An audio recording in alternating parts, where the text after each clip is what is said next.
আসসালামু আলাইকুম প্রিয় গাইস, কেমন আছেন? আশা করি আপনারা সবাই ভালো আছেন। আমিও ভালো আছি আলহামদুলিল্লাহ।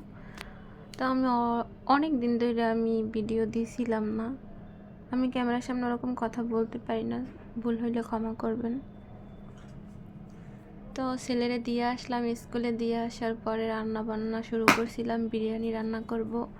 আজকে মেহমান আসবে আমার বোনের বাড়ি থেকে,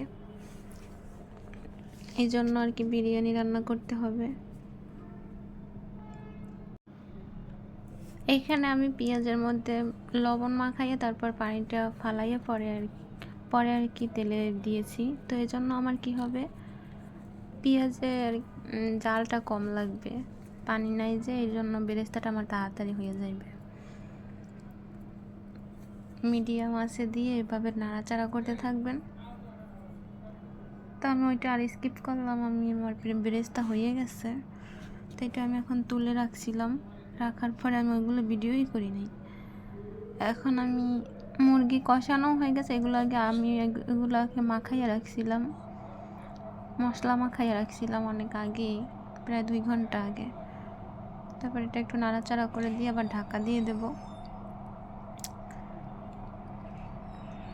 তা দেখতেই পাচ্ছেন আমার মাংসের কালারটা আমার ফোনের জন্য এরকম হয়েছে। এখানে আমি টক দই দিছিলাম আর যাবতীয় যত মশলা আছে সবই দিয়ে দিছিলাম পরিমাণ মতো।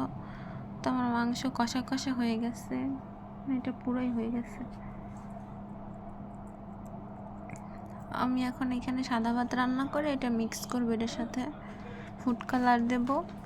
ওইগুলো আমি ভিডিও করি নাই, মেহমান আইসা পড়ছিল, এই জন্য আমি আর ভিডিও করতে পারি নাই।